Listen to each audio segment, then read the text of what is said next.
सभी को नमस्कार। कैरियर फर्स्ट चैनल पर आपका स्वागत है। मैटर लिखने के लिए तैयार रहें। Ready start.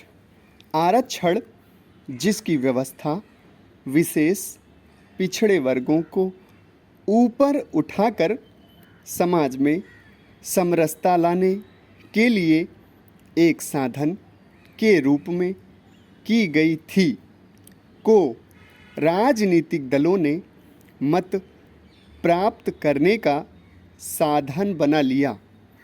अनुसूचित जातियों एवं अनुसूचित जनजातियों के अतिरिक्त अन्य जातियों को आरक्षण का लाभ दिलाने के लिए नेताओं ने उन्हें चिन्हित कर इस ओर प्रयास किए।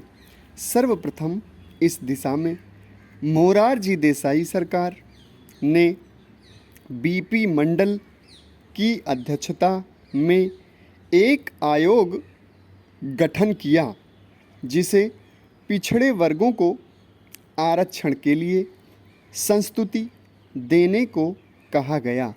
यद्यपि काका कालेलकर की अध्यक्षता में भी इसी प्रकार का आयोग 1953 में गठित किया गया था, लेकिन उसकी संस्तुतियों को माना नहीं गया।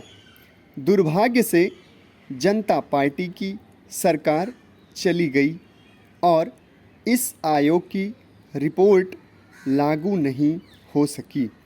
वीपी सिंह की सरकार ने पिछड़े वर्गों को अपनी ओर आकर्षित करने के लिए इस मंडल आयोग की सिफारिशों को लागू कर दिया, जिसका हिंसक विरोध भी हुआ, लेकिन विरोधों के बावजूद भी यह लागू हो गया।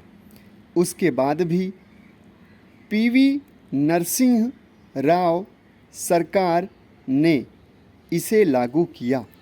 अनुसूचित जाति एवं जनजातियों के वोट बैंक को अपनी ओर आकर्षित करने के लिए भी राजनीतिक दलों के प्रयास सदैव चलते रहे, लेकिन साथ ही पिछड़े वर्गों को आरक्षण देकर नए वोट बैंक बनाने के प्रयास प्रारंभ हो गए। राजनीतिक दलों की सरकारों ने अब यह प्रतिस्पर्धा हो गई कि अनेक जातियों को इस वर्ग में सम्मिलित कर उन्हें आरक्षण दिलवाने का श्रेय स्वयं लिया जाए, जिससे वे उनके वोट बैंक बन जाएं। राज्यों में यह प्रतिस्पर्धा अति तीव्र गति से गतिमान रही। राजस्थान में जाटों को आरक्षण, उत्तर प्रदेश में पिछड़ों में भी अति पिछड़ों को आरक्षण प्रदान करना इसका ज्वलंत उदाहरण है।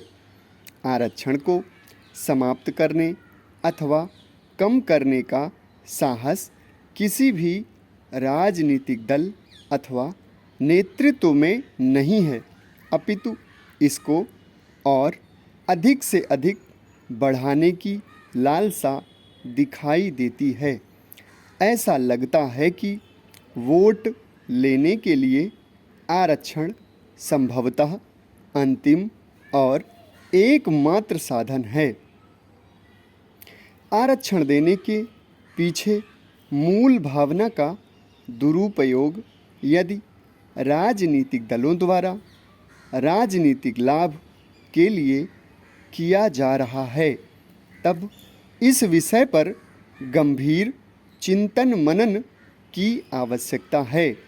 कारण यह है कि इस प्रवृत्ति से समाज में आरक्षित एवं अनारक्षित दो वर्ग बनते जा रहे हैं, जिनमें मनोवैज्ञानिक आधार पर सनह पारस्परिक विद्वेष की अभिवृद्धि हो रही है, जो एक लंबे समय बाद परस्पर संघर्ष को जन्म दे सकती है।